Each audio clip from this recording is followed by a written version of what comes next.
गुरुजी, माता पिता तो बचपन से यही सिखाते हैं कि पढ़ो लिखो, बड़े होकर नौकरी चाकरी करो, फिर शादी विवाह होगा, बाल बच्चे होंगे, यही मार्ग दिखाया जाता है। कहीं ना कहीं मैंने स्वयं भी यही मार्ग देखा है। तो कोई ये नहीं बताता कि तो आपको संत बनना है।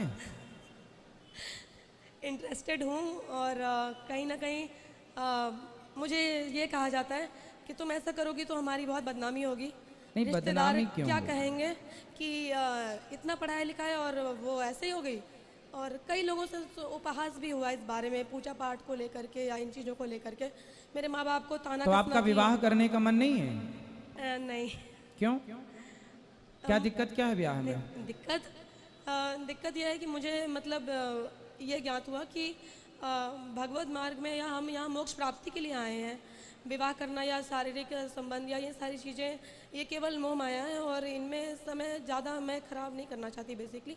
और अगर शादी विवाह हो जाए तो मुझे एक दूसरे व्यक्ति के अनुसार चलना पड़ेगा प्रतिदिन, जो शायद मैं नहीं जानती कि वो मैच होगा या नहीं है, तो विवाह के बाद ही। और एक बार विवाह हो जाए तो जो मुझे समझ में आया है कि आप उसे छोड़ नहीं सकते, और अगर वो परस्पर इस सदमार्ग में ना चले तो मेरे लिए काफ़ी कठिनाई हो सकती है। तो ये एक डर है। और ऐसा भी तो हो सकता है कि आपका जहाँ विवाह हो वो बहुत योग्य लड़का हो और आप दोनों संतों की तरह जीवन जिए। गृहस्थ में रहकर गृहस्थ संत और श्रेष्ठ होता है। बिल्कुल ऐसा हो सकता है। गृहस्थ संत और श्रेष्ठ होता है। जो गृहस्थ के बाद विरक्त होगा वो पक्का होगा। मतलब पक्के तो फिर ठीक है, सब पक्के हैं, लेकिन फिर भी वो और अच्छा है कि गृहस्थ के बाद विरक्त। हमारे जितने आचार्य हैं लगभग, चाहे वो स्वामी रामानुजाचार्य जी हों, चाहे श्री चैतन्य महाप्रभु हों, ये सब गृहस्थ के बाद विरक्त हुए हैं। श्री चैतन्य महाप्रभु गृहस्थ के बाद विरक्त हुए।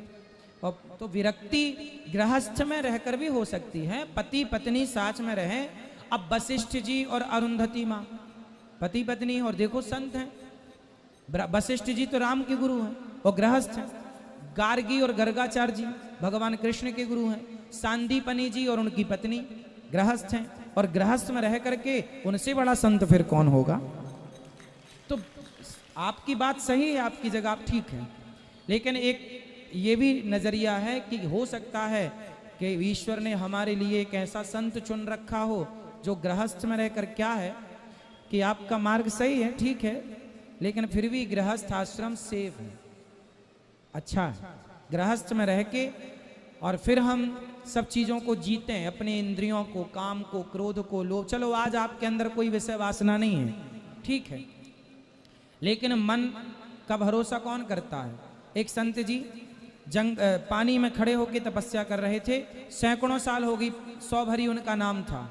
सैकड़ों साल से तपस्या कर रहे थे कि पानी के अंदर मछली और मत्स्य का संग देखा, तो वो उनका मन जागा और उन्होंने 50 विवाह किए। तपस्या छोड़ी, 50 विवाह किए, गृहस्थ में रहे, और उसके बाद फिर उनकी विरक्ति हुई, फिर उनकी सदगति हुई।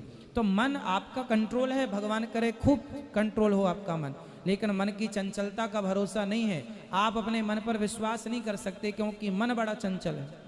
इसलिए मेरा मानना है कि आप गृहस्थ में रहकर भी भगवान को प्राप्त कर सकते हैं, और आपकी मन विरक्ति की है तो आप स्वतंत्र हैं। और गुरुजी, क्योंकि लाखों करोड़ों लोग आपको फॉलो करते हैं, तो आप अगर ये मैसेज देंगे तो मुझे विश्वास है कि सब इसको मानेंगे कि अपने बच्चों को अगर हम घर पे बचपन से अध्यात्म की ओर, भगवत प्राप्ति की ओर, मोक्ष प्राप्ति की ओर अगर हम उन्हें ज्ञान दें, अपने धर्म के बारे में ज्ञान दें, जो कि ज़्यादातर लोग नहीं देते समय के कारण या स्कूल की पढ़ाई या ऐसे वैसे, तो अगर आप कहेंगे तो संत आखिर बनेंगे कैसे जब हम बचपन से उन्हें कुछ ज्ञान देंगे तब। हम तो कहते हैं कि आप गृहस्थ में जाओ और जितने पुत्र हों आपको सबको संत बना डालो। इससे बड़ी सेवा नहीं हो सकती कुछ। आपके ऐसे विचार, पवित्र विचार हैं, तो आप गृहस्थ में जरूर प्रवेश करो और खूब संतान उत्पत्ति करो और खूब संत बनाओ। एक से बढ़कर एक संत होने चाहिए। 2-4 हम तो कहते हैं एक बेटा एक्स्ट्रा पैदा करो केवल संत के लिए, ये संत बनेगा। तो संतों की जो कमी है वो थोड़ी पूरी होगी, और संतों का होना बहुत जरूरी है। गुरुजी, हम लोग जब बाहर जाते हैं पूजा स्थल पे, रेलवे स्टेशन, कहीं भी, तो जैसे हम लोग जानते हैं कि हर बच्चे में भगवान का रूप होता है, कह लो श्री कृष्ण का रूप होता है छोटे बच्चों में। पर कुछ बच्चे गलत राह पे चल रहे हैं माता पिता के वजह से, या कुछ ऐसे मतलब जो हमें परेशान करते हैं कि आप हमें 10 रुपए दे दो, 5 रुपए दे दो, या तंग करते हैं, कपड़े खींचते हैं, कई पैर पकड़ लेते हैं। छोटे बच्चे, मुझे पता है कि वो अज्ञानता में ऐसा करते हैं, क्योंकि उन्हें कुछ लोग भटका देते हैं कि जाओ यहाँ ऐसे पैसे मांगो, लोगों को पैर पकड़ो तो लोग देंगे तुम्हें 100, 200, 500, 1000 तुम कमा लोगे, कह दो कि मैं अनाथ हूँ। तो ऐसे सिचुएशन में मैं कई बार उन्हें मना कर देती हूँ कि नहीं, मैं नहीं दूंगी, मेरे पास होते हैं पर मैं नहीं देती, क्योंकि मैं जानती हूँ कि गलत मार्ग में चल रहे हैं। तो क्या इसका पाप पुण्य, क्या नहीं, इसका पाप छोटे छोटे मुझे- बच्चों को तो आप उनसे कहो बेटा आप भीख मत मांगो, हम आपको पढ़ाते हैं, चलो आप कहाँ पढ़ना चाहेंगे वहाँ पढ़ाएंगे। पढ़ाने के लिए आप उनको, आप मतलब हर शहर में हर चौराहे में ये बच्चों का भीख मांगने का पूरे देश की ये समस्या है। तो मैं इस पे कई बार बोल चुका हूँ कि जो उस शहर के लोग हैं, बुद्धिजीवी हैं, पढ़े लिखे हैं, आप सब एक कमेटी बनाओ और जितने भीख मांगने वाले बच्चे हैं उन सब बच्चों को कहो कि बेटा तुम्हारी जो ज़रूरतें हैं, तुम्हें कपड़ा चाहिए हम देंगे, शिक्षा चाहिए हम देंगे, चलो पढ़ो, हम तुम्हारी फीस भरेंगे, आप लोग मिलजुल के उनको पढ़ाओ लिखाओ। और यदि वो पढ़ने लिखने लग जाएं तो वो देश का भविष्य बन जाएगा, और यदि नहीं पढ़ें, वो भीख ही मांगें, तो फिर FIR दर्ज करा के उनसे कहो कि भाई ये तो धंधा बनाए, हम तो हेल्प करने को तैयार हैं। इसका पता चल जाएगा कि वो धंधा है या ज़रूरत है। एक होता है धंधा, एक होती है ज़रूरत। मैं ज़रूरत है तो आपसे मांग सकता हूँ 2 रुपया या 1 गिलास पानी, और कुछ लोगों का धंधा ही है कि भाई मांगना ही है। तो धंधा करना गलत है, ज़रूरत के लिए मांग लेना सही है। और यदि आप हेल्प कर पाए उन लोगों की, अब जैसे गौरी गोपाल गुरुकुल में 100 बच्चे पढ़ रहे हैं, सब गरीब परिवार के बच्चे हैं, हमसे जितना बन पड़ा हम 100 बच्चों की हेल्प कर पाए, आप 2 बच्चों की करो, आप 4 बच्चों की करो, आप 10, जितना ईश्वर ने आपको लायक बना, अपने आप पूरे देश की हेल्प हो जाएगी। ये समस्या देश की खत्म। समस्याओं पर चर्चा नहीं करनी, समाधान पर चर्चा करना है कि इसका समाधान क्या है। तो गुरुजी, मैंने कुछ बच्चों को कहा कि चलो मैं तुम्हें पढ़ाऊंगी, हाँ, पर वो मना कर देते हैं, कहते हैं नहीं, भाग जाते इसका हैं। मतलब वो धंधा है, फिर उनको देना गलत है।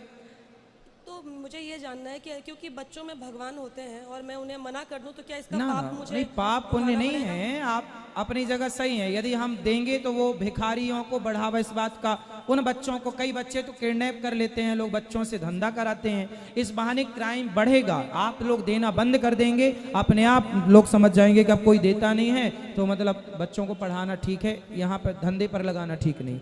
कुछ लोग मिसयूज करते हैं बच्चों को चुरा चुरा के, और बच्चों को भिख मंगाने के लिए। आप सब जानते हैं कि क्या क्या क्राइम हो रहा है। इसलिए चौराहे पर जो बच्चे हैं उनको आप कहो कि चलो हम तुम्हें खाना दे रहे हैं, कपड़े दे रहे हैं, पढ़ने के लिए, शिक्षा के लिए तुम्हारा सहयोग कर रहे हैं, भीख मत मांगो। यदि आपकी उनकी ये बात मंजूर है आपकी तो बहुत अच्छा है, वरना वो फ्रॉड है। राधे राधे गुरुजी, राधे बहुत राधे। बहुत धन्यवाद। आपसे बात करके जैसे मेरा एक सपना पूरा हो गया। बहुत बहुत धन्यवाद। खुश रहिए। जय श्रीमन नारायण गुरु जी।